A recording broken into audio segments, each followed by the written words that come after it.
अशोक चौधरी के पीए योगेंद्र दत्त 2019 में अशोक चौधरी जी ने 34 लाख रुपया में योगेंद्र दत्त के नाम पर विक्रम में 1 एकड़ जमीन, करीब 1 एकड़ जमीन, 0.7 एकड़ 23 कट्ठा जमीन इन्होंने खरीदा।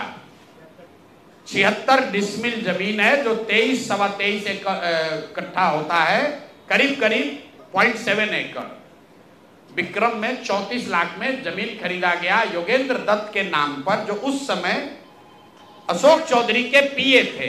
2 बरस के बाद दत्त साहब ने वो जमीन ट्रांसफर रजिस्ट्री कर दिया अशोक चौधरी के बेटी और अभी के सांसद शांभवी चौधरी के नाम पर 34 लाख रुपया में। इसका डीड है, ये डीड आपको जारी करेंगे, आप देख लीजिएगा।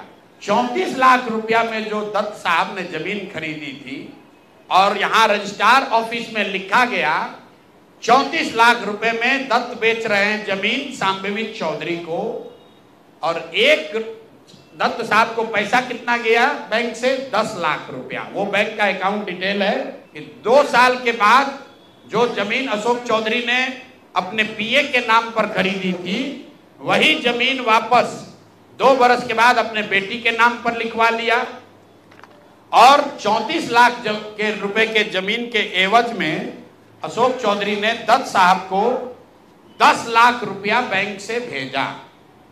यहां तक भी बात ठीक है भाई, ये कह सकते हैं कि हम बाद में पैसा दिए होंगे।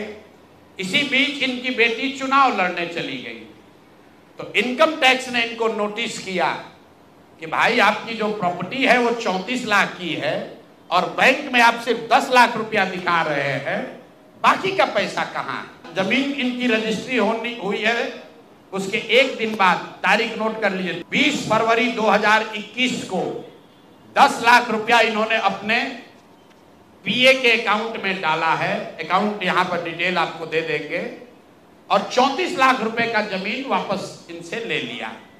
जब इनकम टैक्स ने नोटिस रेज किया कि जमीन है 34 लाख का और अकाउंट में सिर्फ 10 लाख रुपया ही दिख रहा है, तो 4 बरस के बाद 27 अप्रैल 2025 को जमीन लिखवाया है 2021 में। इनका क्रेडिबिलिटी देखिए, जमीन रजिस्ट्रार ने लिख दिया, हम जाते हैं उसको खड़ा करके पूछता है भैया कहाँ है रुपया, कहाँ दिए? ये 19 में इन्होंने बेनामी जमीन खरीदी पीए के नाम पर, 21 में उस जमीन को वापस अपने बेटी के नाम पर लिखवाया। 10 लाख रुपया का ट्रांजैक्शन हुआ।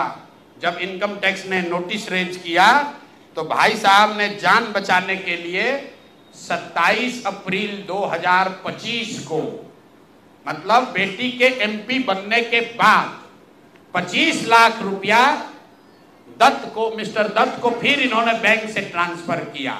आपके जरिए अशोक चौधरी जी, जो अपने आप को महादेव का भक्त बताते हैं, हमको तो लक्ष्मी के ही भक्त ज्यादा दिखते हैं, महादेव के भक्त नहीं हैं, ये लक्ष्मी के भक्त हैं। अगर आपने 34 लाख रुपए की जमीन अपने पीए से अपने बेटी के नाम पर खरीदी तो उसका भुगतान क्यों नहीं किया? 10 लाख ही क्यों भुगतान किया? और अगर आप कहते हैं कि 10 लाख ही भुगतान तय हुआ था, तो फिर बाद में 25 लाख रुपया 3 बरस के बाद इनकम टैक्स के नोटिस आने के बाद क्यों किया? अब आपको हम एक छोटा सा केस बता रहे हैं, इसका वैल्यू 34 लाख है, लेकिन आपको ये इसलिए बता रहे हैं कि इनका मोडस ऑपरेंडी क्या है, क्योंकि उसके बाद अब जो आपको बताएंगे, ये भाई साहब पिछले 2 बरस में 200 करोड़ रुपया से ज्यादा का संपत्ति, 200 करोड़ रुपए से ज्यादा का संपत्ति अपने पत्नी, अपने बेटी, अपने समधन, उनसे जुड़ा हुआ एक ट्रस्ट, मानव वैभव विकास ट्रस्ट, इसके माध्यम से इन्होंने जमीन खरीदी है करीब 200 करोड़ रुपए का, और सारा डीड एक जिस दिन का ट्रांजैक्शन है वो सारा डीड आपको यहां पर, आप चाहे तो उसका फोटोकॉपी ले सकते हैं। मैं एक बात क्लियर कर लूं, यहां जो मानव वैभव विकास ट्रस्ट है, हमारे पास उसके खिलाफ सबूत नहीं है।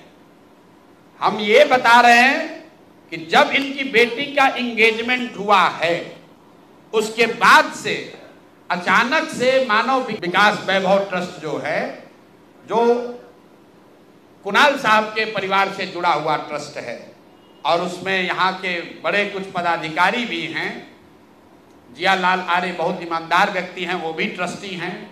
तो मैं आपके जरिए उनसे भी आग्रह करूँगा कि सर, आप तो जीवन भर ईमानदारी के लिए आपका नाम हम लोग जानते हैं, ये बताएं कि आपके ये न्यास के माध्यम से सैकड़ों करोड़ रुपए की जमीन कहाँ से खरीदी जा रही है, ये पैसा कहाँ से आ रहा है, ये पैसा कहाँ से आ रहा है? क्योंकि इस ट्रस्ट के ट्रस्टी जो कुणाल साहब की पत्नी हैं, उनके बेटे हैं, इनमें और अशोक चौधरी के पत्नी के बीच में डेली का बैंकिंग ट्रांजैक्शन का रिकॉर्ड हम लोग के पास है। तो मैं अभी सिर्फ इतना ही आपको बता रहा हूं कि पिछले 2 वर्षों में जब अशोक चौधरी की बेटी की सगाई हो गई, तो सगाई से शादी के बीच में 38 करोड़ रुपए की जमीन पटना में खरीदी गई है। टोटल 38 करोड़ 44 लाख 40 हजार इतने रुपए का तो चेक से पेमेंट हुआ है। चेक से पेमेंट हुआ है 38 करोड़ 44 लाख 40 हजार। 12/5/2022 को पहली जमीन ली गई 23 करोड़ 40 लाख 30 हजार में। 12/5/2022 को एक दूसरी जमीन ली गई जिसकी कीमत है 8 करोड़ 89 लाख 70 हजार। 8 दिन के बाद 20 मई 2022 को फिर एक तीसरी जमीन ली गई जिसका वैल्यू है 3 करोड़ 44 लाख 41 हजार। फिर 2 महीने के बाद 14 अप्रैल 2022 को जमीन खरीदी गई 7 करोड़ 20 लाख का। फिर 4 दिन के बाद 18 जुलाई 2022 को जमीन खरीदा गया 15 करोड़ 50 लाख का। और ये सारी जमीन इंगेजमेंट और शादी के बीच के डेट है, उतना ही आपको बता रहे। और ये सारी जमीन का मालिकाना हक अशोक चौधरी के पत्नी या सायन कुणाल, उनकी माताजी अनीता कुणाल या उनसे जुड़ा हुआ जो ट्रस्ट है उसके नाम पर है। तो भाई, जिस ट्रस्ट में 1 करोड़ की जमीन भी नहीं खरीदी जा रही थी, जैसे ही इनका बेटी से एंगेजमेंट हुआ, उस ट्रस्ट से सैकड़ों करोड़ रुपए की जमीन खरीदी जा रही है। तो ये पब्लिक इंटरेस्ट में है कि ट्रस्ट से जुड़े हुए लोग ये आपको बताएं कि आखिर इतना पैसा उस ट्रस्ट में न्यास में आ कहां से रहा है। और अशोक चौधरी जी या उनकी पत्नी जो उस न्यास में मेंबर नहीं हैं, उनसे इनका सीधा क्या संबंध है? हम लोग के पास जो पेपर है उसके मुताबिक करीब करीब 200 करोड़ रुपए की जमीन खरीदी गई है इनके द्वारा, अशोक चौधरी और इनके परिवार के द्वारा। और ट्रस्ट में जियालाल आर्य के साथ साथ एक महिला भी हैं जिसको लोग बता रहे हैं कि अभी के मुख्य सचिव प्रत्यय अमृत की माता जी हैं। तो अभी के मुख्य सचिव की माता जी शायद उस ट्रस्ट में है, मैं उसको कंफर्म नहीं कर रहा हूं, लेकिन मुझे ये जानकारी अभी आते आते किसी ने दिया है। तो इस ट्रस्ट के बारे में पता कर लीजिए।